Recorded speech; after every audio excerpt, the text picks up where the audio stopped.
ይመስገን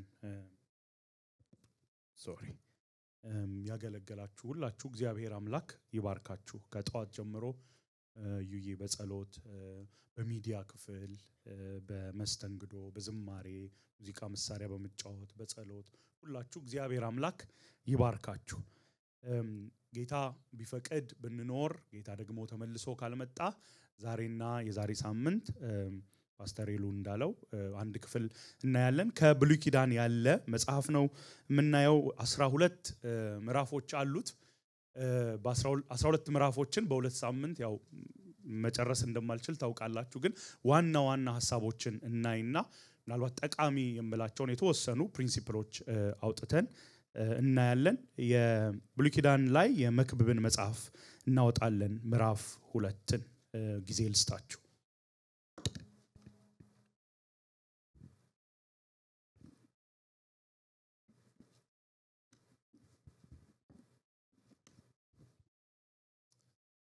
መክብብ መጽሐፍ ምዕራፍ 2 ከቁጥር 1 ጀምሮ እስከ 11 ያለው እናነባለን ለእግዚአብሔር ቃል ክብር እንነሳና እናነብና ከዛ ጸልየን እንቀመጣለን መክብብ ምዕራፍ 2 ከቁጥር 1 በጌታ በኢየሱስ ስም አነባለሁ እኔም በልቤ መልካም የሆነውን ለማወቅ በተድላ ደስታ እፈትነዋለሁ አልኩ ነገር ግን ያም ከንቱ ነበር ደግሞም ሳቅ ሞኝነት ነው ተድላ ደስታም ምን ይጠቅማል አልኩ አሁንም አምሮዬን በጥበብ እየመራኝ ራሴን በወይን ጠጅ ደስ ለማሰኘት ሞኝነትንም ለመያዝ ሞከርኩ ሰዎች ባጭር የህይወት ዘመናቸው ከሰማይ በታች ባለው ላይ ቢሰሩት ሊጠቅማቸው የሚችለው ምን እንደሆነ ለማየት ፈለኩ ታላላቅ ነገሮችን አከናወንኩ ለራሴ ቤቶችን ሰራው ወይንን ተከልኩ አትክልትን ተከልኩ የመዝናኛ ስፍራዎችን አዘጋጀው በእነዚህም ላይ ፍሬ የሚያፈሩ የዛፍ አይነቶች ሁሉ ተከልኩባቸው የሚለመልሙ ዛፎችን ለቦይ የሚሆን የውሃ ማጠራቀሚያዎችን ሰራው ወንድና ሴት ባሪያዎችን ገዛው በቤቴም የተወለዱ ሌሎች ባሪያዎች ነበሩኝ ከኔ በፊት በኢየሩሳሌም ከነበሩት ይልቅ ብዙ የከብት የበግና የፍየል መንጋዎች ነበሩኝ ለራሴም ብርና ወርቅን የነገስታትና ያውራጃ ሀብትን አከማቸው ወንድና ሴት አዝማሪዎችን የሰው መደሰቻ የሆነ ቅምጦች ነበሩኝ ከኔ በፊት በኢየሩሳሌም ከነበሩት ይልቅ እጅግ ታላቅ ሆንኩ በዚህ ሁሉ ጥበቤ ከኔ ጋር ነበረች አይኔ የፈለገውን ሁሉ አልከለከልኩትም ለልቤ ምድራዊ ደስታን አልነፈኩትም ልቤ በሰራውት ሁሉ ደስ አለው ይህም የድካሜ ሁሉ ዋጋ ነበር ሆኖም እጆቼ የሰሩት ሁሉ ለማግኘት የደከምኩ ድካምን ሁሉ ሳስብ ሁሉ ከንቱ ንፋስን እንደመከተል ነበር ከፀሐይ በታች ምንም ትርፍ አልነበረም ጸልያለን እግዚአብሔር አምላክ ሆይ ይሄን ኃያል ቃል አንተ ካልገለጥክልን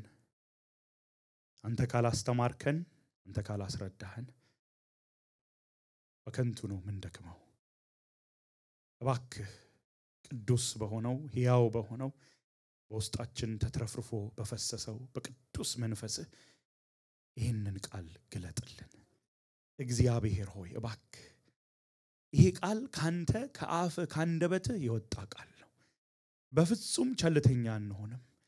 ብዙ ጊዜ ስለሰማነው ተጠርዞ በቤታችን ስላለ በእጃችን ስለገባ እንደሌላ መጽሐፍት አናየው ካንተ አፍ ካንደበትህ የወጣ ቃል ነው የፈለገውን የሚሰራ የሚለውጥ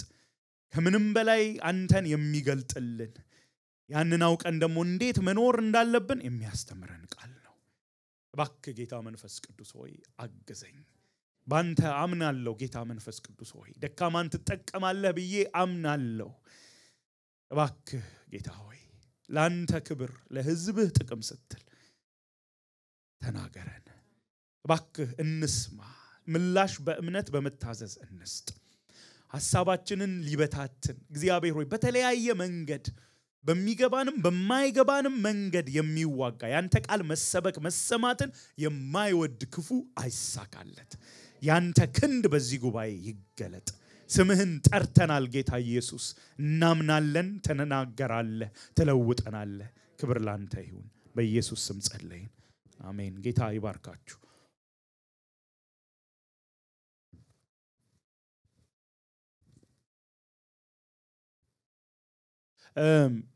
የተወሰኑ ሐሳቦችን ከማንሳት በፊት ቶሎ ብዬ ይሄንን መጽሐፍ መጀመሪያ ማን ነው የጻፈው የሚለውን ለመናገር ለሞክር ምዕራፍ 1 ቁጥር 1 ላይ ስታዩ በኢየሩሳሌም የነገሰው የዳዊት ልጅ የሰባኪው ቃል ይለንና ሰባኪው ብሎ ይቀጥላል ከዛ ወረድ ብለን ምዕራፍ 1 ቁጥር 12 ላይ እንዲሁ እንደገና ስናይ እኔ ሰባኪው በኢየሩሳሌም የእስራኤል ንጉስ ነበርኩ ይለናል በኢየሩሳሌም የነበረ የዳዊት ልጅ የሆነ ንጉስ የሆነ ሰው እንደጻፈ ይነግረናል ቁጥር 16 እንደውም ደግሞ ወረድ ብለን ስናይ እነሆ ከኔ በፊት በኢየሩሳሌም ከገዙት ከማንኛቸው ይልቅ ታላቅ ሆኛለሁ አልኩ ይላል ምዕራፍ 2 ቀድም ያነበብኩላችሁ ክፍል ላይ ደግሞ ስናይ ከኔ በፊት ከነበሩት ነገስታት ሁሉ በላይ ሀብት አከማቸው ይላል ጻሐፊው ማን እንደሆነ እከሌ ተብሎ ሊስት ባይደረግም ከነዚህ በመነሳት ብዙ የመጽሐፍ ቅዱስ አስተማሪዎች የሚያስቡት የሚስማሙት ማን ነው ንጉስ ሰለሞን ነው ተብሎ ይታሰባል እርግጥ አንዳንድ ሰዎች በዕብራይስጡ እኔ ዕብራይስጥ አላነበብም ግን ያነበቡ ሰዎች የጻፉትን ሳነብ ምናልባት አጻጻፍ ዘይቤው ከዛም አልፎ ደግሞ በወቅቱ የነበረው ሴቲንግ ትንሽ ይለያል ይሄ እንኳን ሰለሞን ላይሆን ይችላል የጻፈው በኋላ የመጣ ምክንያቱም መጽሐፍ ቅዱስ ላይ የዳዊት ልጅ ሲባል ቀጥተኛ ልጅ ብቻ ማለት አይደለም አይደል የልጅ ልጅ ይያለም ሲቀጥል የዳዊት ልጅ ይባላል ስለዚህ ምናልባት ሌላ ንጉስ ሊሆን ይችላል ከዛ በኋላ የመጣ ብለው ደግሞ የሚያስቡ እንደዛ አድርገው የሚፈቱ ሰዎች አሉ ግን በእርግጠኝነት ልንናገር የምንችለው በእስራኤል ንጉስ የነበረ በጣም ብዙ ጥበብ ያገኘ ብዙ ሀብት የነበረው ሰው እንደጻፈው ነው most likely ምናልባት በጣም እርግጠኛ መሆን ባንችልም ሰለሞን ነው ተብሎ ግን ይታሰባል ለምን ጻፈው ይሄንን የጻፈው ሰለሞንም ይሁን በኋላም የመጣ ሌላ በኢየሩሳሌም የነበረ ታላቅ ንጉስ ለምን ጻፈው ብለን ስናስብ በተለይ በህይወት ውጣውረድ ስላለፈ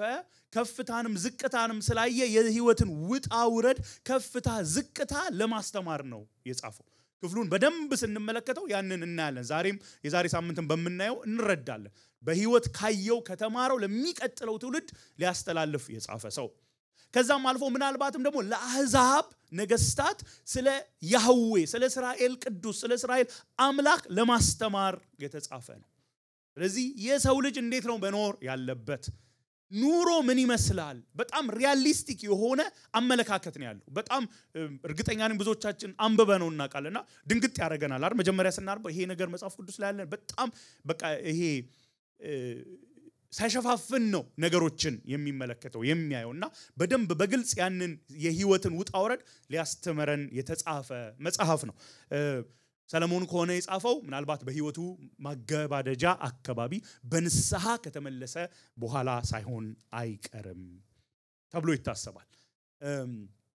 ኦኬ ሰለሞን ይሆናል የጻፈው ካልን መቼ ሚለውን አላማውን ትንሽ ነው የተናገርኩት ከተናገርኩ ሶስት ነገሮችን ላንሳ ሶስት ቃላት በጣም ወይም ሐረጋት እንበል ሐረግ ወይም ቃላት የተጻፉ በተደጋጋሚ አሉ የመጀመሪያው ምን የሚል ነው ከንቱ የሚል ነው ምዕራፍ 1 ላይ እንመለስና ቁጥር 2 ላይ ሰባኪው ከንቱ የከንቱ ሁሉም ነገር ከንቱ ነው ይላል ዩኒቨርሲቲ ተማሪ ሆኜ ኢትዮጵያ በጣም አንድ ጊዜ ዲፕሬሽን ልለው አልችልም በዛ ሰዓት ግን ይሄ ሁሉም ነገር ያልፋል እና ምንድነው ጥቅሙ የሚል ነገር ውስጥ ገባሁ በተለይ በዛን ዘመን በጣም ስፖርት ወድ ነበር ኳስ በጣም ወድ ነበር አንድ መደግፈው ክለብ ነበርና እኔ መደገፍ ሲጀምር አያሸንፉም ነበር ሁሉ ጊዜ መሸነፍ ነው እውነቴን ነውና በኋላ ማሸነፍ ጀመሩ እኔ ዩኒቨርሲቲ በነበርኩ ጊዜ በጣም ማሸነፍ ጀመሩ በጣም እኔ ማልደግፋቸውን ክለቦች ሁሉ ሳይቀር ይሄዱ ያሸንፋሉ እና ዋንጫ መብላት ጀመሩና ቁጭ ብዬ ነገ እኮ ደግሞ መሸነፍ ይጀምራሉ ብዬ ሀዘን ውስጥ ገባሁ በቃ ምንድነው ህይወት ጥቅሙ ያኔ ለኔ ያው አንፎርቹኔትሊ በህይወቴ ትልቁ ነገር የነበረው እንግሊዝ ፕሪሚየር ሊግ ነበርና በቃ ነገ እኮ ይሸነፋሉ አልኩ ከዛ ሁሉንም ነገር ማሰብ ጀመርኩ ሌላው የህይወቴን አቅጣጫ እና አንድ ወዳጄን እጄ ጠየቅኩት ክረምት ቫኬሽን ሲል ምን ይሻላል በቃ እንዲ ሰለቸኝ ህይወት በቃ የሚያልፍ ነው ምንም ደስታም ያልፋል ሐዘንም ያልፋል ምንድነው ትርጉሙ ስለው የመክብብን መጽሐፍ ሂድና አንብብ አለ እና የመክብብን መጽሐፍ ላነብ ከፈትኩትና ያነበብኩትላችሁን ከንቱ የከንቱ ሁሉም ነገር ከንቱ ነው ይላል ታዲያ እኔም እኮ ምለው ነገር ይሄ ነው እና እኔ ምፈልገው ግን መፍትሄ ነው እና ሳነበው በትክክል ስላላነበብኩት ጭራሽ ተስፋ መቁረጥ ውስጥ ገባው እና በተለይ የመክብብን መጽሐፍ ስናነብ በጣም በጥንቃቄ እስከ መጨረሻው ማንበብ አለብን በደንብ ሐሳቡን እንጂ ልክ እንደኔ እዚህ ጋር አይታችሁ ከንቱ ከንቱ ነው ብለን ጠለን እንሄዳለን እና እንደዛ እንዳይሆን ከንቱ የሚለው ቃል 38 ጊዜ ገደማ ተጽፏል በዚህ በመክብብ መጽሐፍ ላይ እና ቫኒቲ በእንግሊዘኛው ሚኒንግለስ በተለይ ብዙዎቹ ቫኒቲ ብለው ይተረጉሙታል ግን ዋና የተጻፈበት ቃል ቋንቋው ቅድም እንደነገርኳችሁ ብራይስጡን እኔ አልናገርም ግን አላነብም ግን ማንበብ ኮሜንታሪዎች ማንበብ ለዚህ ይጠቅማል አይደል እንስማማለን አይደል የሂስቶሪካል ባክግራውንድ ማወቅ ይጠቅመናልና እሱን ስመለከት ቀጥታ ትርጉሙ ፓስተር ይሉን ብዙ ጊዜ በተደጋጋሚ ሲናገር ሰምቼዋለሁ ትነት ጭስ ቬፐር እንደማለት ነው ይሄ ትነት አለ አይደል ሚተን እንደ ስሞክ የሆነ ነገር እንደ ቬፐር የሆነ ነገር ማለት ነውና ሐሳቡ ምንድነው ጭስ ወይም ትነት ምን ያህል ጊዜ ነው የምታዩት አየር ላይ 20 ዓመት 30 ዓመት ጥቂት ጊዜ አይደል ስለዚህ ታይቶ ወዲያው ይጠፋ የሚል ሐሳብ ነው ከንቱ ነው ሲል ሐሳቡ ታይቶ ቶሎ ይጠፋል ወይም ደግሞ ሌላው ባህሪ ምንድነው ይሄ ስሞክ እስቲ ጨብጣችሁ ታቃላችሁ ይዛችሁ ታቃላችሁ አንይዘው ማለት የሚጨበጥ አይደለም የሚያዝ አይደለም እሱ ብቻ ሳይሆን የሆነ ቅርጽ ያዘ ስትሉ ከዛ እንደገና ቅርጹ ይለወጣል እዚህ የሚያልፍ ነው ቶሎ ነው የሚያልፈው የሚጨበጥ አይደለም መፍታት በጣም ያዳግታል ኢኒግማቲክ ነው እሱ ብቻ ሳይሆን ደግሞ በጣም ጭስ የሞላበት ክፍል ብትገቡ ክሊርሊ ማየት ትችላላችሁ አንችልም አይደለ በቃ ላይፍን ስንመለከት ላይፍ በቃ በግልጽ ገብቶኛል ይሄ ነው ምንለው ነገር የለም የሚል ሐሳብ አለው እንደውም ሮሜ እዛኔ እንጂ ሮሜ 8:20 ላይ ጳውሎስም ፍጥረት ሁሉ ለከንቱነት ተዳርጓል ሲል ከዚህ ነው ቃሉን ተውሶ የጻፈው ይላል ከንቱነት ቶሎ የሚያልፍ ማይጨበጥ እዛ ደግሞ ከፀሐይ በታች ይላል 26 ጊዜ ከፀሐይ በታች ዲንክሱ ለመረዳት ቀላል ነው ከፀሐይ በታች ሲል እምንኖርበት ዓለም እቺ ምድር በዚህ ምድር ላይ ምንኖረው ህይወት ሶስት ቦታ እንደውም ከሰማይ በታች ብሎ ደግሞ ሲጠቀመው እናያለን ከንቱ ከፀሐይ በታች ሌላው ከከንቱነት ጋር በተለይ የሚያያዝ ነፋስን እንደመከተል ነው ይለናል 9 ጊዜ ነፋስን እንደመከተል ነው ይለናልና ከ9ኙ 7ቱን ጊዜ ከከንቱነት ጋር የሚያያዘው ከንቱ ነው ብሎ ነፋስን እንደመከተል ነው ይለናል ሐሳቡም የተያያዘ ነው ነፋስን ተከትለን መጨበጥ አንችልም አይደል በቃ ነፋስን ተከትዬ ሄጄ ጨበጥኩት የሚል ሰው የለም ህይወት እንደዛ ናት እዚህ መጨበጥ አንችልም ይለናል ኦኬ ከንቱ ይላል ካለ ምንድነው ከንቱ የሚለው እስቲ እንመልከት ምን ነገሮችን ከንቱ ይላል ስንል ምዕራፍ 1 ላይ ልመለስ እና ምን ይላል ቁጥር 2 ሰባኪው ከንቱ የከንቱ ምኑ ነው የከንቱ ነገር ይላል ሁሉም ምኑ ነው የሚለው ሁሉም ነገር ከንቱ ነው መልሱን ቀድሜ ተናገርኩ ሁሉም ነገር ከንቱ ነው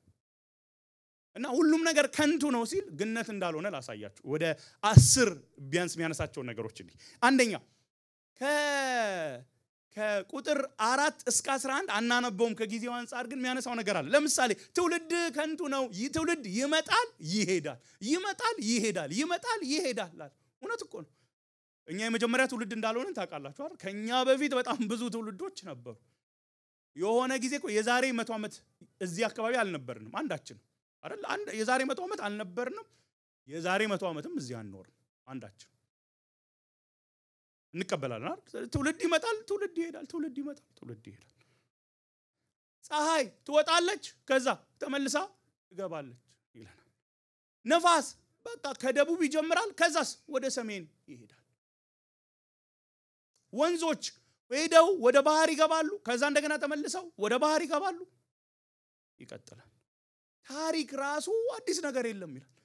እየተደረገው ነው ተደግሞ የሚደረገው ይላል እንደውም ቁጥር 11 ላይ ምን እንደሚል ታውቃላችሁ አዲስ ነገር እኮ ያለው የሚመስለን ለምሳላችሁ ስለምንረሳ ነው ሾርት ተርም ሜሞሪ እኮ ስላለን ነው አንዳንዴ ይሄ እንኳን ተሰምቶ አያውቅም ይሄ እንኳን ተደርጎ አያውቅም ምንለው ለዛ ነው ከዚህ በፊት የተደረገ ነው ተመልሶ ይደረጋው ትውልድ ተፈጥሮ ታሪክ ድግግሞሽ ነው ሰርኩላር ነው ይለናል ይሄ ሰው ብዙ ማስተዋል ጥበብ የተሰጠው ሰው ይሄንን ይነግረናል አንድ ሁለተኛ ደግሞ ጥበብ ራሷ መልካም የሆነች ጥበብ ራሷ ከንቱ ናት ይለናል ቁጥር ምዕራፍ 1 ላይ ከቁጥር 16 እስከ 18 ቶሎ ብዬ ላንብበው እኔም በልቤ እነሆ ከኔ በፊት በኢየሩሳሌም ከገዙት ከማናቸው ይልቅ ታላቅ ሆኛለሁ ጥበብም በስቶልኛል በብዙ ጥበብና ዕውቀት ተሞክሮም አልፋለሁ አልኩ ከዚያም የጥበብን እና የዕብደትን የሞኝነትን ነገር ሁሉ ለመገንዘብ ራሴን አተጋው ይህም ነፋስን እንደመከተል ሆኖ ተረዳው ምዕራፍ 2ም ብንሄድ ሌሎችም ቁጥሮች አሉ ከጊዜያችን አንፃር አልሄድም ግን ጥበብ ራሱ ከንቱ ነው ያልፋል የሚጨበጥ አይደለም ይለናል ከዛ ቀድም ያነበብኩላችሁ ክፍል መልሼ አላነብም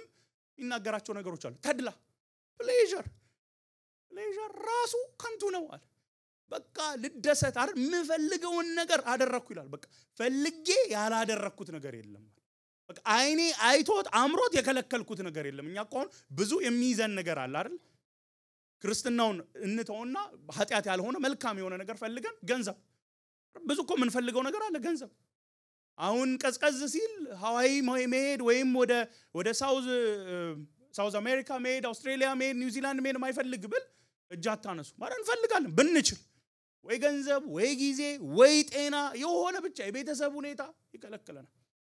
አልከለከለውም እሱ የፈለኩትን አደረኩ እሱ እንቱ ነው አይ ስኬት እኮ ነው ዋናው ስኬት አኮምፕሊሽመንት አየሁት ማድረግ የፈለኩትን አደረኩ ገነባው ተከልኩ በቃ መደረግ አለበት ያልኩትን አደረኩ ስኬት እሺ ከዛስ ከንቱ ነው ተድላም ስኬትም ጥበብም ሀብት ግን ከንቱ አይደለም ነው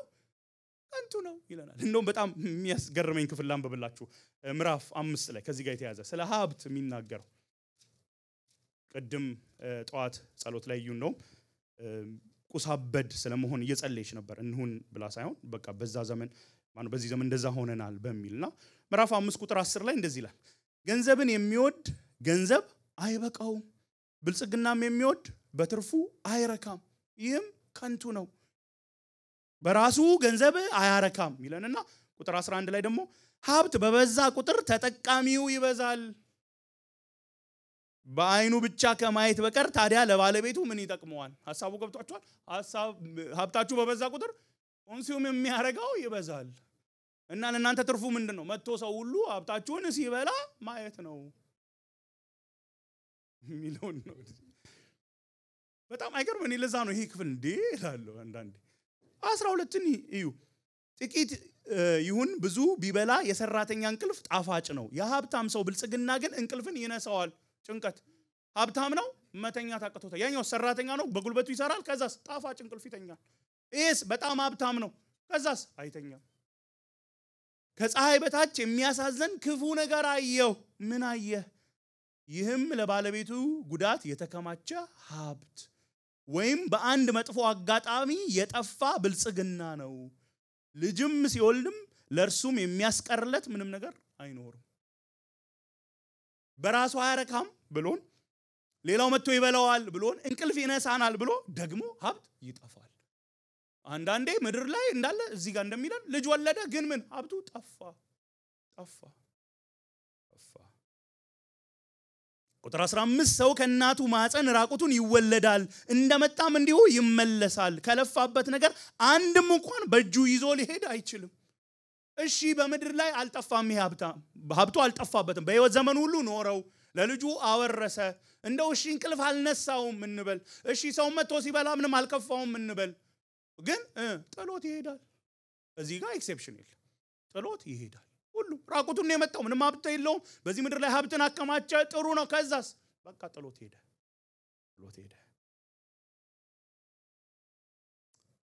በብዙ ጭንቀት መከራና ብስጭት ዘመኑን ሁሉ በጨለማ ውስጥ ይበላል። ሀብት በራሱ አያረካም። ሀብት በራሱ ትርጉም የለውም። ህይወት አይደለም። እውነትም ሁሉም ነገር አያስብልም። ያነሳናው ነገር ተድላን ይላል። ስኬትን፣ ሀብትን፣ ጥበብን አልሄድበትም። ደግሞ ሌላ ምን ያነሳል? ዝና፣ ተቀባይነት እሱም ከንቱ ነው ይላል። እንደውም ያነሳል አንድ ደሃ ሰው ንጉስ ሆነ፣ ብዙ ሰዎች ተከተሉት ይለናል ምዕራፍ 4 ላይ ተከተሉት። ከዛስ ከሆነ ጊዜ በኋላ ደግሞ የሚመጡት ሌሎቹ አንከተልህም ማለት ይመስለናል። አንዳንድ ጊዜ እኮ በጣም ፐብሊክሊ የሚታወቁ ሰዎች፣ በጣም ዝነኛ የሆኑ ሰዎች፣ ኢንፍሉዌንሻል የሆኑ ሰዎች ኢንፍሉዌንስ ማድረግ በጣም ጉጉታችን አይደል? በዚህ ዘመን አፍሉዌንስ ኤንድ ኢንፍሉዌንስ ሀብትና ዝና እንደዚህ ተጽዕኖ በጣም ይፈልጋል። እሱም ከንቱ ነው። ያላየ ሰው አይደለም ይለው አይደል? አንዳንዴ እኮ እኛ ብናወራ ላያምርብን ይችላል። እኔ ባወራ ላያምርብኝ ስላላየሁት እውነቴን እኮ ስላላየ ነው። አንዳንድ ነገር እኮ አረ ምን ያደርጋል? አሁን ገንዘብ ምን ያደርጋል? ገንዘብ ስንል ቢሊየንስ አስቡ። አላየሁትም ቢሊየንስ አያምርብኝ። ዝና ምን ያደርጋል? በጣም በዓለም ዙሪያ የታወቀ ሰው ነው ይሄንን የሚናገር። ነገስታት ሊያዩት ሰለሞን ነው በተለይ ብለን ካሰብን ነገስታት እንኳን ሊያዩት የሚመጡ ሰው ከንቱ ነው። ያንጋልቶች ይሄንን ደግሞ ስሙኝ። ወጣትነትና ጉብዝና ከንቱ ነው። ያልፋል። ሁሉ ጊዜ ወጣት አይኮንም። እኔ በእውነት በጣም ትዝ የሚለኝ ጊዜ አለና 30 ዓመቴ ሊሞላ ሲል በጣም በቃ እንትን አደረኩ። ፓኒክ አደረኩ። 30 ዓመት ሊሞላኝ አልኩ። አሁን 30 ዓመት እንዴት ተመልሶ ይምጣ? ያልፋል። ወጣት ይመስለናል እኮ በእውነት እኔ በቃ እኔ አንዳንዴ ተመልሼ ጥበብ ያኔ በኖረኝ ይላል። በቃ ሁሌ 20ዎቹ ውስጥ መሆን ይመስለኝ ነበር። early 20s እንደውም በጣም የሚቆጨኝ የሚመስላችሁ ልጅ ሆኜ ትዝ ይለኛል። አንድ ትዝታ አለኝና ፋዘር ወደ ቢሮ ለመሄድ እየተዘጋጀ ክረምት ነው፣ ትምህርት ተዘግቷል እና ተኝቻለሁና ልብስ ለብሶ ሊወጣ ሲል አየ። ታድለህ አለ። በቃ ትተኛለህ እንደፈለክ አለ። እኔ ደግሞ ታድለህ አንተ ቢሮ ትገባለህ፣ ትሰራለህ። ለኔ ፍላጎቴ ቢሮ በቃ እንደሱ ጠዋት ተነስቼ ቢሮ ገብቼ የሆነ ብሪፍ ኬዝ ይዤ ቀኑን ሙሉ እዛው የማታ መጥቼ ማታ መጥቶ ይሰራን በቃ እሱ ነው ምኞቴ። በቃ ወይኔ አሁን ግን ገባኝ። አሁን ያኔ ነበር የሚሻለው። ከንቱ ነው።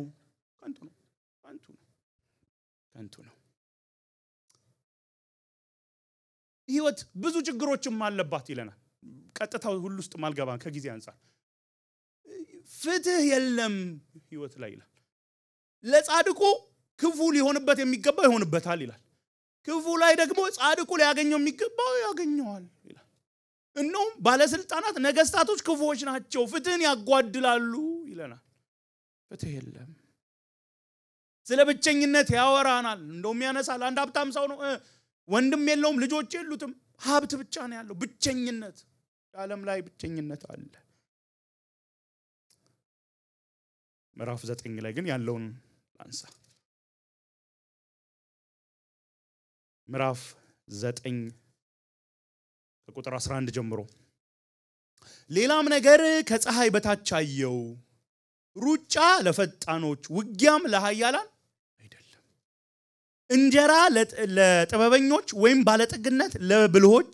ወይም ሞገስ ለአዋቂዎች አይሆንም፣ ጊዜና እድል ግን ሁሉን ይገናኛቸዋል። ደግሞም የራሱን ጊዜ የሚያቅሰው የለም። አሶች በክፉ መረብ እንደሚያዙ ወይም ወፎች በወጥመድ እንደሚጠመዱ ሰዎች ሳያስቡት በሚመጣባቸው በክፉ ጊዜ ይጠመዳሉ። የላይፍን አውትካም የህይወትን ውጤት መቆጣጠር አንችልም። ሰው አይችልም። አንድ ሰው ስለሮጠ ብቻ ያገኛል አይደለም፣ ስለሰራ ብቻ ያገኛል አይደለም፣ ፍትሃዊ ነገር ስላደረገ ብቻ ፍትህ ይደረግለታል አይደለም ይለናል። አይደለም። ደግሞ የሚያስፈራው ክፉ ጊዜ እንኳን ሊመጣበት ሲል አያውቁም። ሁሉ ጊዜ ኢቭን አስ ክርስቲያንስ ሁሉ ጊዜ ክፉ ነገር ሊመጣብን ሲል ሁሌ እናውቃለን ማለት አይደለም። እውነት ነው፣ የእግዚአብሔር መንፈስ ያስጠነቅቃል። ግን ደግሞ ሳናቅ በህይወታችን ላይ አንዳንድ እግዚአብሔር ሳያውቅ አላልኩም፣ እኛ ሳናቅ እግዚአብሔር ፈቅዶ የሚመጣ ነገር አለ።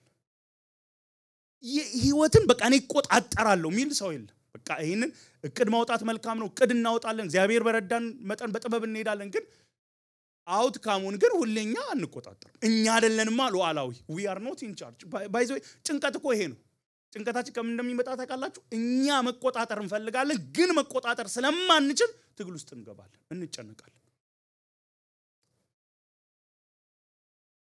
ከላይ ያነሳዋቸውን ሐሳቦች ሀብትን ተድላን ጥበብን እዚህ ነገሮች ሁሉ አስቡና በራሳቸው ክፉ ናቸው ይያለን አይደል ይሄንን መጽሐፍ የጻፈው ሰው በራሳቸው ክፉዎች ናቸው ይያለን አይደል ጥበብ ክፉ ናት ይያል አይደል እዚሁ ክፍል ላይ ስለ ጥበብ ይናገራል መልካምነት ሀብትን በራሱ ክፉ ነው ይያለን አይደለም እንደውም ኢንቨስት ስታረጉ ዳይቨርስ አድርጉ አንድ ነገር ላይ ብቻ አታውጡ አብዙት ተጠንቀቁ ስሩ እነዚህ ነገሮች ሁሉ ይለናል እነዚህ ነገሮች በራሳቸው ኪሳራ አይደሉም መጥፎ አይደሉም በራሳቸው ግን ህይወታችን ሲሆኑ የህይወታችን ግብ እነሱ ሲሆኑ ግን ችግር ነው በጣም ከባዱ ግን ከንቱ ነው የሚለው ምዕራፍ 2 ቁጥር 14 ላይ እንሂድ ምዕራፍ 2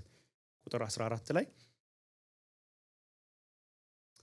የጠቢብ ሰው አይኖች ያሉት በራሱ ውስጥ ነው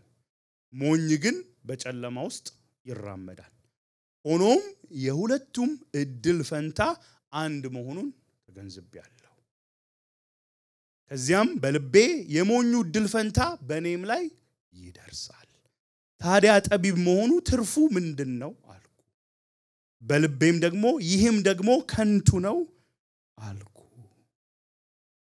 ጠቢቡ ሰው እንደሞኙ ሰው ለዘላለም አይታወስምና በሚመጡት ዘመናት ሁለቱም ይረሳሉ ለካ ጠቢቡ እንደሞኙ መሞቱ አይቀርም ጥበብን መልካም ነው ይላል በጣም መልካም ነው ሞኝ ሰው እኮ በጨለማ እንደሚሄድ ነው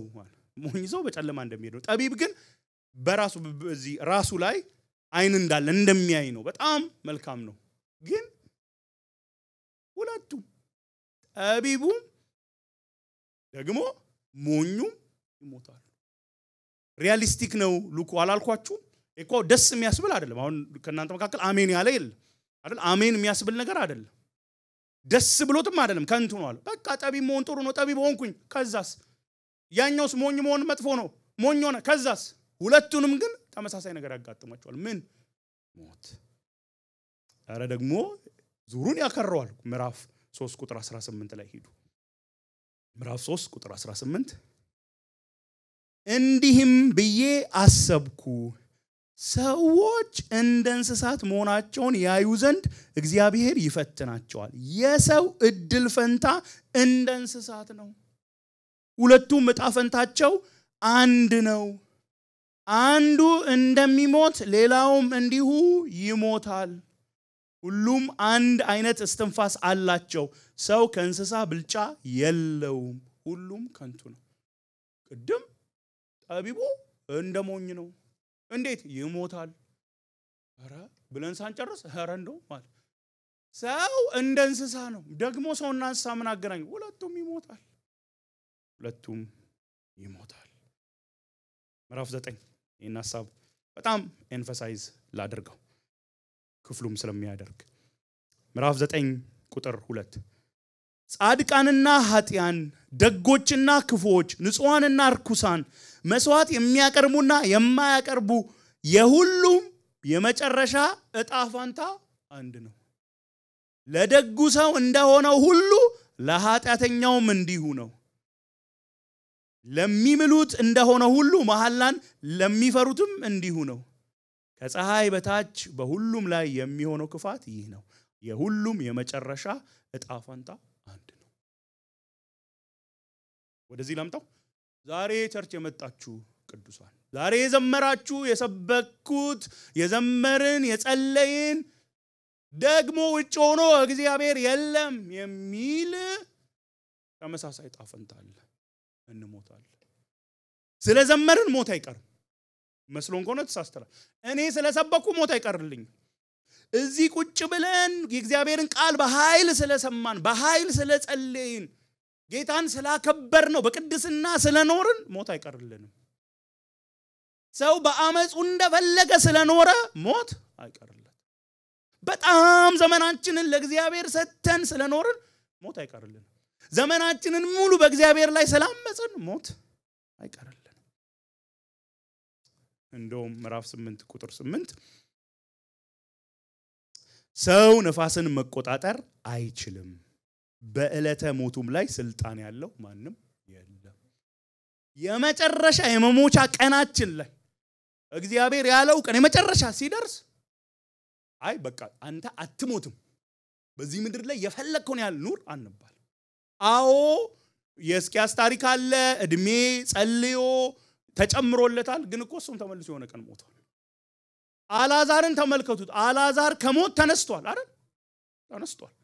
ከሞት የሚያስነሳ ጌታ አለ ግን አላዛር አሁን አለ በሞታችን ላይ እኛ ስልጣን የለም በቃ ዛሬ ወስኛለሁ እኔ 2050 ማ አልሞትም እኔ 2017 ማየት እፈልጋለሁ ኖ እኔ እንደውም አዲሱ ሚሌኒየም ማየት እፈልጋለሁ በቃ ስልጣን አለኝ ብለን ሞትን አናስቀር አንድ ቀን እንሞታለን ይታችሁ ያስፈራል እሺ ግን እውነቱ ይሄ ነው ስለዚህ ተስፋ እንቁረጥ በቃ ሁሉም ያልፋል ሰበብ ገንዘብ ሀብት ዝና ከንቱ ነው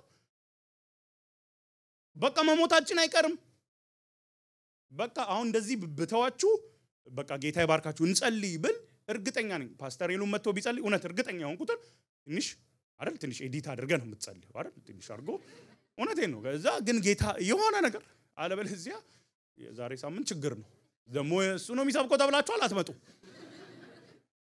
ካልመጣችሁ እያየው ነው ግን ባይዘው እና በቃ ምንድነው ትርፉ ይላል ይሄን መጽሐፍ የጻፈው ሰው ራሱ አንድ አራት ጊዜ ምንድነው ትርፉ የሚለው ቃል ሊትራሊ ይጠቀማል ምንድነው ትርፉ ሁለት ነገር ለዛሬ እኒና በሚቀጥለው ሳምንት ደግሞ ሁለት ነገሮች ጨምራለሁ አንደኛ አዎ እነዚህ ነገሮች በራሳቸው አያረኩም ህይወት አይደሉም አዎ ምንም ጥያቄ የለው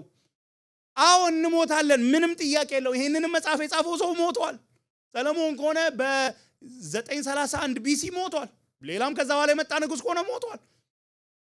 አይቀርም ግን አንደኛ ምን ይለናል በዚህ ምድር ላይ ስንኖር በዚች አጭር ዘመን እግዚአብሔር በሚሰጠን ትንሿም ስጦታ እንደሰት እግዚአብሔርን እናመስግን ይላል እንደውም አልፎ ምን ያመሳችሁ በዚህ ምድር ላይ ስንኖር ይሄ ሁሉ ከንቱነት ባለበት ውስጥ በዚች በወደቀች ዓለም ውስጥ ስቲል እግዚአብሔርን የሚያቅሰው ከእግዚአብሔር ተጣበቀ ሰው መልካም ነገርን ግን ማየት ስቲል ይችላል ይሄ ሁሉ ከንቱነት እያለ እንዳልፈጠርኩት ላሳያችሁ ብዙ ክፍሎች ቶሎ ሄጄ መክብብ 2:24 ለሰው ከመብላት ከመጠጣት በስራውም ከመርካት ሌላ የሚሻለው ነገር የለውም ይህም ደግሞ ከእግዚአብሔር እጅ እንደሚሰጥ አየው ከእርሱ ዘንድ ካልሆነ ማን መብላትና መደሰት ይችላል እግዚአብሔር ደስ ለሚያሰኘው ሰው ጥበብንና ዕውቀትን ደስታን ይሰጠዋል የእግዚአብሔር ስጦታ አለ መብላት መጠጣት አሁንኛ ችላ ምንላቸው ነገሮች ነው አይደል ቀለል አድርገን ምን እንዴ ማንንም ይበላል ማንንም ይጠጣል ስለበላን ስለጠጣን እግዚአብሔርን አናመሰግንም አንደሰትም ሮንግ መብላት መጠጣት ምንበላውን ምግብ ምንጠጣውን ምግብ ማግኘት መብላት መጠጣት መቻላችን በራሱ የእግዚአብሔር ስጦታ ነው አጭር ቋንቋ መሰላችሁ ማናችንም ዲዘርቭ አናረግም መብላት ይገባኛል ሚል ሰው ሊኖር አይገባም እኔ መጠጣት ይገባኛል ሊል የሚችል ሰው የለም ሰው ልጅ ኃጢያተኛ ስለሆነ ከእግዚአብሔር እጅ ምንም መልካምነት የመቀበል የእግዚአብሔር የመስጠት ግዴታ የለበትም እግዚአብሔር አምላክ እኛን የማብላት ግዴታ የለበትም እንዴ አንተ እንዴት ነው ማታበል አያበላንም አይደለምላችሁ ገብታችኋል ግዴታ የለበት ከምህረቱ ነው ከቸርነቱ ነው ከበጎነቱ ነው እምንበላው ምንጠጣው ሳይቀር አዲስ ኪዳን ላይ ያን ነው ጳውሎስ ሄዶ የሚነግራቸው ዝናብን እኮ የሚልክላችሁ እሱ ነው ኮመን ግሬስ ለኃጢያተኛውም ለጻድቁም ፀሐይን የሚያወጣ ዝናብ የሚያወርድ ስለሚገባን አይደለም ወገኖቼ አሁን ቤታችን ሄደን ምሳ እንበላለን ሆፕፉሊ እራት እንበላለን ደም አሜሪካ ውስጥ ብዙ ሰው መርጦ ነው አይደል ሄዶ እንደውም አይቶ ይሄ ካሎሪው ብዙ ነው ይሄ ሄልዚ አይደለም ምናም ብሎ ብዙ ሰው ይበላል ግን ይሄን ስናደርግ ግን ስንበላ ስንጠጣ ስለሚገባን አይደለም እርን አላደረግንም ከእግዚአብሔር ምህረት ከእግዚአብሔር ቸርነት ነው። ምዕራፍ 3 ላይ ራሱ ሂዱ ቁጥር 12 ላይ ራሱ ሐሳቡን ይደግማል። ለሰዎች በህይወት እያሉ ደስ ከመሰኘትና መልካም ነገርን ከማድረግ የተሻለ ነገር እንደሌለ አወቅኩ። ሰው ሁሉ ይበላና ይጠጣ ዘንድ በሚደክምበት ሁሉ እርካታን ያገኝ ዘንድ ይህ የእግዚአብሔር ችሮታ ነው፣ የእግዚአብሔር ስጦታ ነው። ወገኖች ምን በላው ምን ጠጣው ማግኘታችን፣ መብላት መጠጣት መቻላችን፣ መስራት መቻላችን የእግዚአብሔር ችሮታ ነው። ዛሬ እግዚአብሔር ለኔ ምን አደረገ ብትሉ በኋላ ትልቁ ላይ መጣበታለሁ፣ የማይነካው ላይ መጣበታለሁ። ግን ሲምፕል ነገር ልንገራችሁ፣ የምትበሉት የምትጠጡት ካለ የምትሰሩት ካለ የእግዚአብሔር ችሮታ ነው። አይ እኮ ለአማኙም ለጻድቁም ነው። ታዲያ ምን ነገር አለው እንዴ? ታዲያ ለአማኙም ለጻድቁም እግዚአብሔር ቸር ስለሆነ ስለሚገባን ሳይሆን ቸር ስለሆነ። ከጊዜ አንፃር አንድ ብቻ ላንሳ፣ ወደሚቀጥለው ለመሄድ አንድ ክፍል ብቻ ላንብብላችሁ። ምዕራፍ 9 ቁጥር 7 እስከ 10 ሂድ ምግብህን በደስታ ብላ ወይንም ልብን ደስ ብሎ ጠጣ፣ ባደረከው ነገር እግዚአብሔር ደስ ብሎታልና። ዘወትር ልብስ ነጭ ይሁን፣ ራስን ዘወትር በዘይት ቅባ።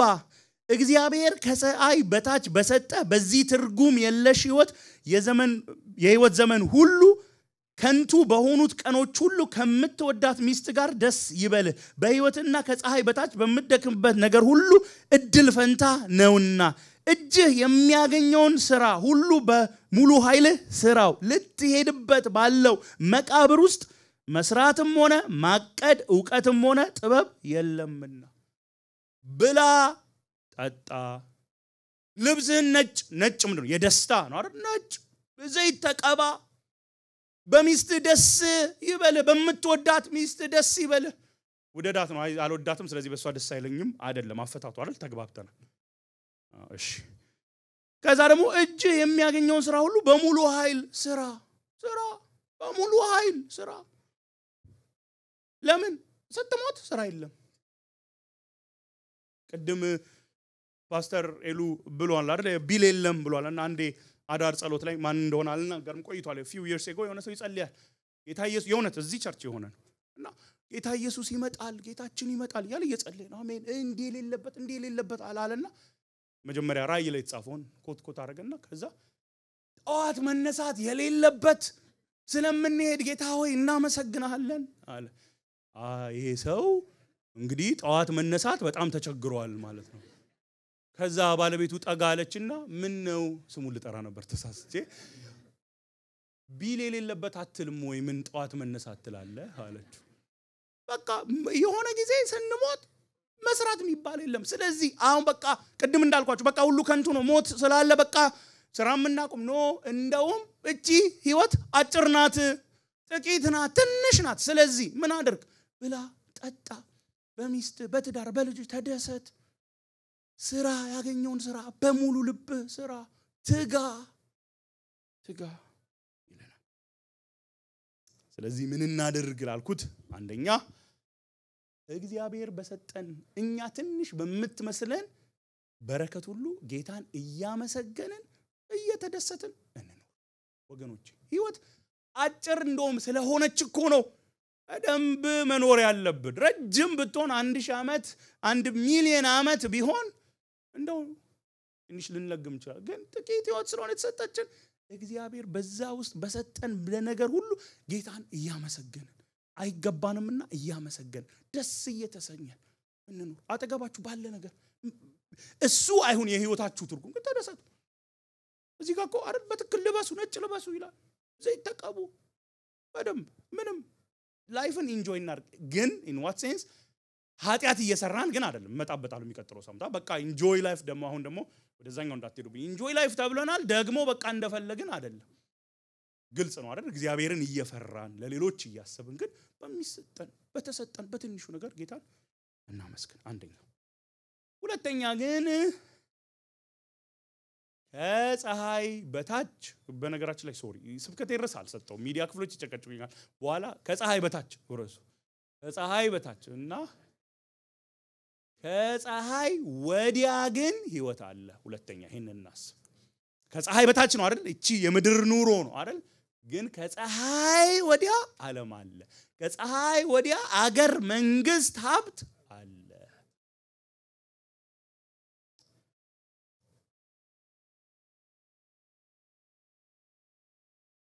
መክብብ ምዕራፍ 3 ቁጥር 11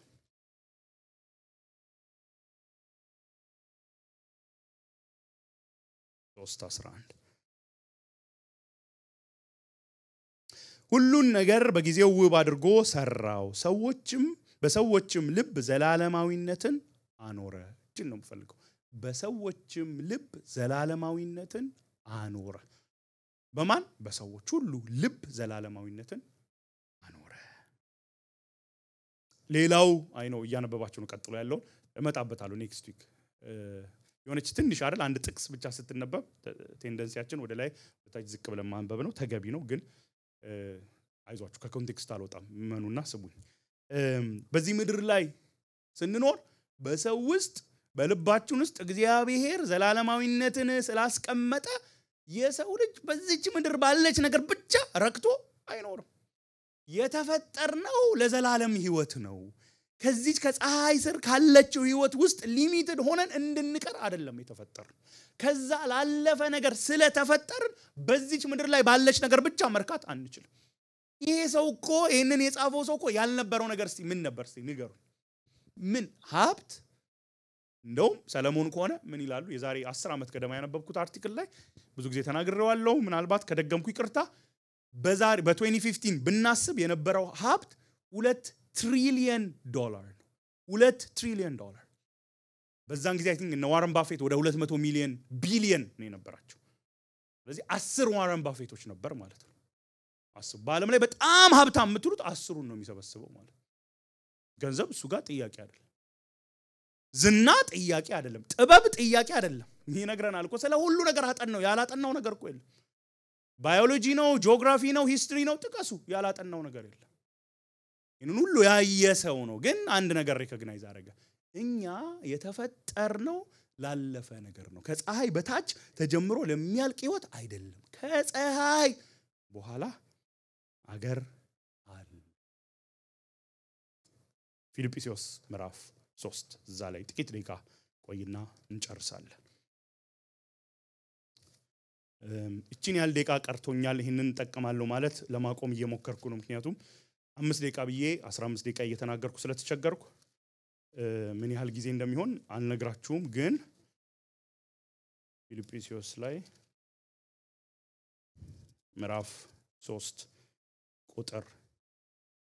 20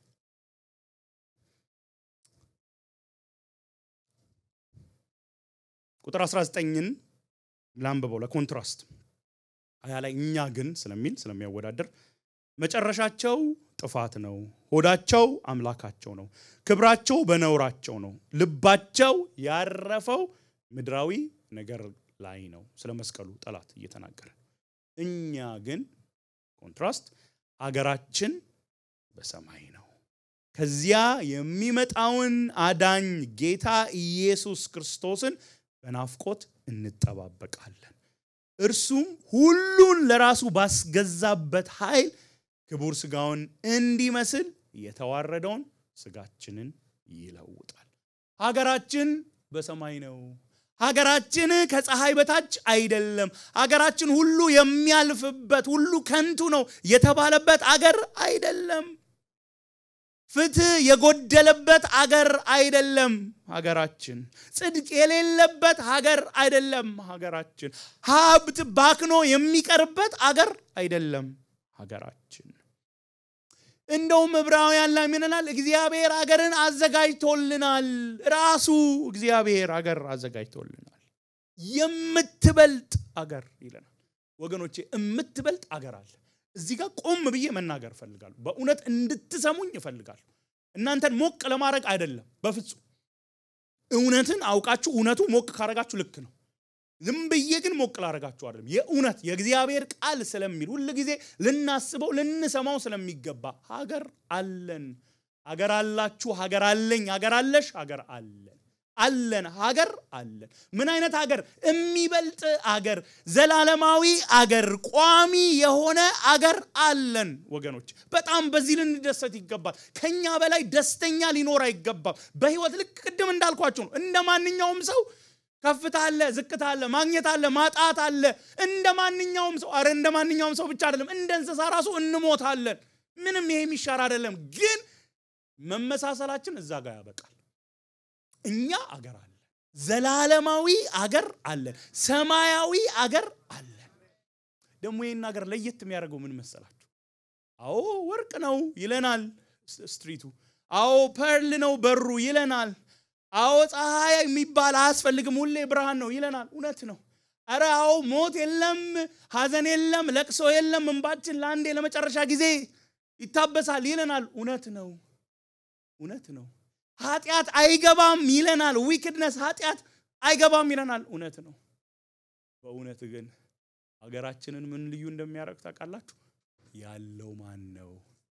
አምላካችን እንደዛ አይደለም ይለው የሚመጣ አዳኝና ጌታ እንጠባበቃለን ኦ ሃሌሉያ ጌታ ኢየሱስ ክርስቶስ ይመጣል ቅድም እንደዘመር ነው ወገኖች ይሄን በፍጹም እንዳንረሳ ጌታ ኢየሱስ በርግጥ ይመጣል በምን እርግጠኛ ሆንክ እስቲ ብሉይ ኪዳናችንን ሄደን እንይ እግዚአብሔር አምላክ ተናግሮ ያልፈጸመው ነገር ምንድነው ያቃተው ምንድነው ገና ዘፍጥረት ሲጀምር ምንድነው ይሁን አለ ሆነ እስቲ ይሁን ብሎ ያልሆነ ነገር ንገሩኝ የለም ይሁን አለ ሆነ ለአብርሃም ሄደና ኪዳን ገባለት ህዝብ አረጋለሁ በነገራችን ላይ ከህዝቡ ብዛት በላይ ትልቁ ኪዳን ምን እንደሆነ ታውቃላችሁ አይደል በዘርህ አሕዛብ ይባረካሉ በዘርህ ስለማን ነው የሚያወራው ስለ መሲሁ ነው የሚያወራው ለአብርሃም ቃል ገባለት ያንተ ልጆች ባሮች ሆናሉ ከዛስ ይወጣሉ ወጡ ከባርነት አወጡ ደግሞ ተናገረ ስለሚመጣው መሲህ ከድንግል ስለሚወለደው የት እንኳን እንደሚወለድ ቤትልሔም በነገራችን ላይ ቤትልሔም በጣም ትንሽ ከተማ ናት በተለይ በዛ ዘመን ቢበዛ 1000 ሰው ነው የነበረው ይላሉና ምንም ሰው በቃ የሆነ ሰው ይወለዳል ሲል ቤትልሔም አይልም ትንሽ ኢየሩሳሌም ሊል ይችላል ቤትልሔም ዲቴሉ ሳይቀር ተናገረ ከድንግል በቤትልሔም መሲህ አልተወለደም ንገሩኝ ተወልዷል እሺ ይሄ መሲህ ደግሞ እሞታለሁ አይደል ተላልፌ ይሰጣለሁ መከራን እቀበላለሁ እሞታለሁ ከዛስ በሶስተኛ ቀን ምን ሆናለሁ አለ እነሳለሁ አለ አልሞተም ሞቷል እንደተናገረው ሞቷል አልተነሳም ተነስቷል በስንተኛው ቀን በሶስተኛው ቀን እሺ ሲሄድ ምን ብሏቸው ነው ሄደው በቃቻው እስካሁን በጣም ጥሩ ጊዜ ነው ያሳለፍነው ጌታ ይባርካችሁ 3 አመት ተኩል ቀላል አይደለም ያለፍንበት ነገር አንረሳው መቼም ይሄ መቼም ማረሳው ሜሞሪ ነው የጣላችሁብኝ ወዳችኋለሁ በቃ እንግዲህ የህይወት ጣ ይሄ ነው ምን ታረጋላችሁ ብሎ ነው ሄደው ነው ምን ብሎ ነው ሄደው እመጣለሁ ብሎ ነው ሄደው እመለሳለሁ ብሎ ነው ሄደው ሐዋርያት ሥራ ምዕራፍ 1 ላይ ሄዱና ይሄ ራሱ ኢየሱስ this same Jesus ነው የሚሉት መላእክቱ this same Jesus ይሄ ራሱ ምን የሆነው በመድር ላይ የመጣው ጽድቅን የፈጸመው የሞተው ከሞት የተነሳው አሁን በክብር ሲያርግ ያያችሁት ራሱ ይመጣል ኢየሱስ ክርስቶስ ይመጣል በቃ ይሄንን ይዘን ነው ምንኖረው ሁሉ ጊዜ ፓስተር ይሉ ሚለው ነገር አለ ሰው ክርስቲያን እኮ ሲቀበር ምንድነው በአዲስ አካል እነሳለሁ ብሎ ነው የሚሞተው አይገርም በጣም በጣም እኮ እንደኛ እኮ የታደለ እኮ ይል በቃ ሲሞት ቻው እኛ እናለቅስ ልክ ነው ማልቀሳችን ሚስ እናረጋለን ግን በቃለት እዚህ ጋር እኮ አይደለም መደምደም ኧረ በአዲስ አካል በከበረ በማይታመም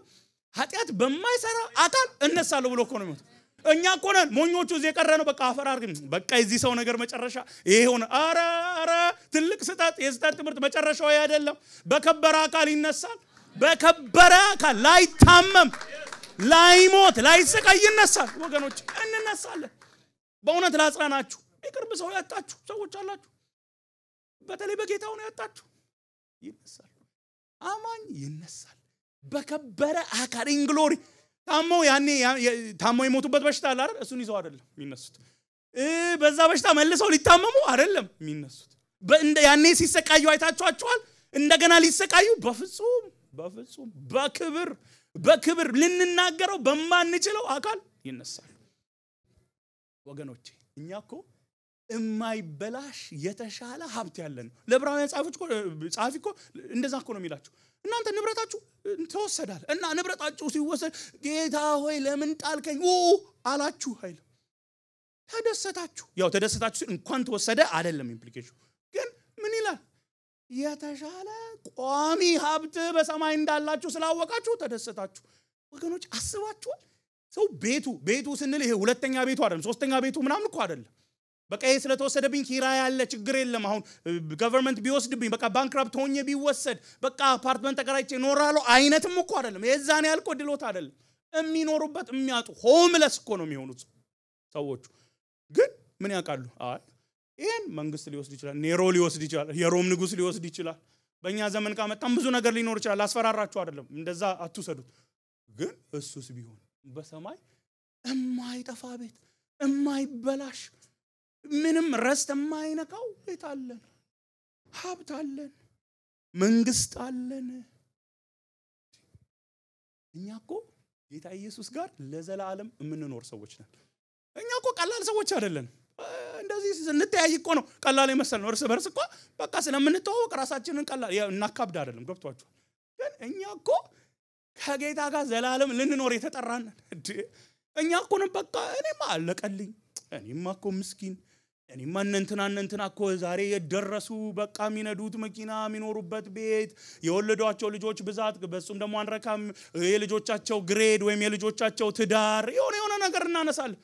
እኔ እኮ ነኝ እንላለን ኧረ ተው እኛ እኮ ከጌታ ጋር ዘላለም የምንኖር ነን ትልቁ እኮ ሀብታችን ደስታችን ትልቁ ፕሪቪሌጅ የህይወት ትልቁ ክብር ምን እንደሆነ ታውቃላችሁ የማይነጻጸር እግዚአብሔር ራሱ ነው አርብለት አንድ ስላይድ አየው እዚህ ቺልድረን ሚኒስትሪ ላይ ተጠቀሙትና ለራሴ በጣም ስለወደድኩት ፎርዋርድ አረኩትና አንድ ሐሳብ ምን ይላል እግዚአብሔርን መውደድ ማለት ይላል እግዚአብሔርን መውደድ ማለት ትልቁ ሀብታችን እሱ እንደሆነ ማወቅ ያንን ፊል ማድረግ ያሲሰማንና ያንን ሀብት እንደ ሀብት ስንይዝ ነው knowing and feeling and treating God as the greatest treasure that's loving God ወገኖች ትልቅ ሀብት እኮ ነው ያለን ትልቅ እኮ አይገልጸው ቅድም ስንዘምር ምንድነው ብዙ ሚለው ቃል ከገለጸ አይደል አይገልጸው በቃ ስለሌለን እኮ እግዚአብሔር እኮ የኛ አባት እኮ ነው የኛ እኮ ወዳጅ እኮ ነው የኛ እኮ አምላክ እኮ ነው እግዚአብሔር እኮ የኛ እኮ ነው እግዚአብሔር እኮ ለኛ ራሱን ሰጥቶናል እኮ ወገኖች አሁን እናንተ እኮ ራሳችሁን ያዩዋችሁ እኮ ነው ራሱ ፊታችሁን እኮ ያያል የምታስቡት ነገር ሊኖር እንደሚችል ተገልጦልኝ አይደል በእውነት ግን ሰው ስለሆንኩ እንደናንተ ቢሰማኝ ነገር አለ አይ እኔን ስለማታቀኝ እኛ እኮ ምን ለቀው በዲግሪያችን ነው ራሳችንን እኮ አካውንት ውስጥ ባለው ገንዘብ ነው በመንኖርበት ቤት በተቀበሉን ሰዎች ብዛት በአገልግሎታችን ራስ በጣም መንፈሳዊ ነው በአገልግሎታችን ስፋትና ጥበት ራሳችንን ምን ለቀው በለበስነው ልብስ በመንኖርበት ዘመን ባገኘናቸው ባጣናቸው ሰዎች እኮ ነው ምን ለቀው በጣም እኮ እንደኛ ለዛ እኮ ነው ይሄ ከሆነ ተስፋችን አይደል የሚለው ጳውሎስ ከሰው ሁሉ ምስኪኖች ብቻ አይደለም የሚለው ምን ከሰው ሁሉ ምስኪኖች ከሰው ሁሉ ይሄ ሁሉ ሰው እግዚአብሔር ኖሮት ምን ጎደለኝ ይላል እውነቴን እኮ ነው አሁን በእውነት እንደ ስብከት ማድረግ እንተውና እኔ አሁን መድረክ ላይ ስለቆምኩ ስብከት ስለምሰብክ አሜን እንድትሉኝ አይደል በእውነት እንድናስብ ግን ፈልጋለሁ በእውነት ምንድነው ህይወታችንን ሪሊ ላይፍ የሚያስብለው ምንድነው በቃ ኖር ያለው እኔ ደስተኛ ነኝ ምትሉት ምን ሲሆንላችሁ እስቲ ንገሩ ምን እንደው እኔ አሁን ስልጣን ቢኖር እንደው እሺ ጌታ ይስማችሁ ምን ይሰጣችሁ አይ እውነት ጌታ ይሰማል ምን ይስጣችሁ ያኔ ነው በቃ ሀብት ያኔ ነው እርካታ ያኔ ነው ህይወት ያኔ ነው ትርጉም ምትሉት እስቲ ምንድነው ንገሩት ጌታ ምንድነው የእውነት አሁን በቃ እንትን ባለፈው ሳምንት እንደሰማን እውነት እናወራ አይደል እውነት እናወራ ምንድነው አይም ሹር በዚህ አመት ብዙዎቻችሁ ስራታችኋል ምናልባት አሁንም ስራ ላይኖራችሁ ይችላል ኦኬ ምናልባት ብዙዎቻችሁ ፋይናንሻል ክራይሲስ ልትሆኑ ትችላላችሁ ኦኬ ምናልባት የምትወዳቸውን ሰዎች አጣጣችኋል ተጎድታሉባችሁ ኦኬ ምናልባት እናንተ ራሳችሁ ታማችኋል የምትወዱት ሰው ታሟል ኦኬ አንሱ ሌላ የልጆቻችሁ ነገር ያሳስባችኋል ምናልባት መውለድ ፈልጋችሁ አልወለዳችሁ ማግባት ፈልጋችሁ አላገባችሁ ምናልባት ትዳራችሁ አደጋ ውስጥ ነው ምናልባት የወረቀት ጉዳይ በጣም ያሰጋችኋል ጨምሩ እግዚአብሔር ይሄንን ሁሉ ሊፈታ ይችላል ምንም ጥያቄ የለው እግዚአብሔር ለእናንተ ወረቀት ያቅተዋል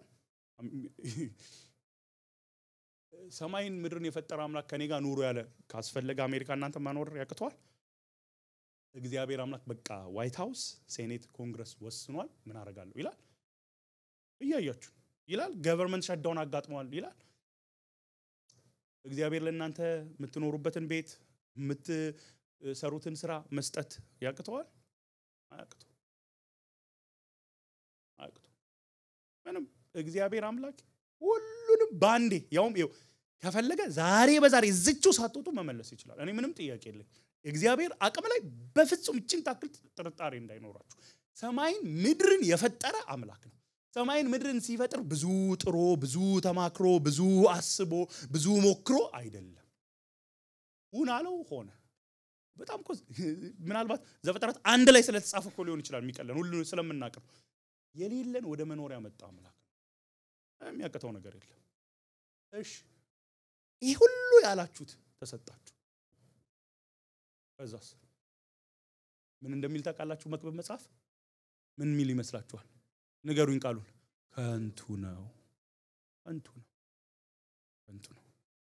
ከንቱ ያልሆነ ነገር ግን ልንገራችሁ አምላክ አለን አገር አለን ጌታ አለን ይመጣል ኢየሱስ ክርስቶስ ይመጣል ምንም አትጠራጠሩ በእኛ ዘመን እንኳን ባይመጣ እኛ ወደሱ እንሄዳለን ወገኖች የኔ ነገር መጨረሻው ምንድነው የምትሉአላችሁ ያንተ ነገር በጌታ በኢየሱስ ያመናችሁ የናንተ ነገር መጨረሻው ልንገራችሁ መጨረሻ በእርግጠኝነት ልንገራችሁ እርግጠኛ በክርስቶስ ኢየሱስ የሆኑ ከክርስቶስ ጋር ለዘላለም ከብረው እሱን መስለው እሱ ባለበት ይኖራሉ እንጸልያለን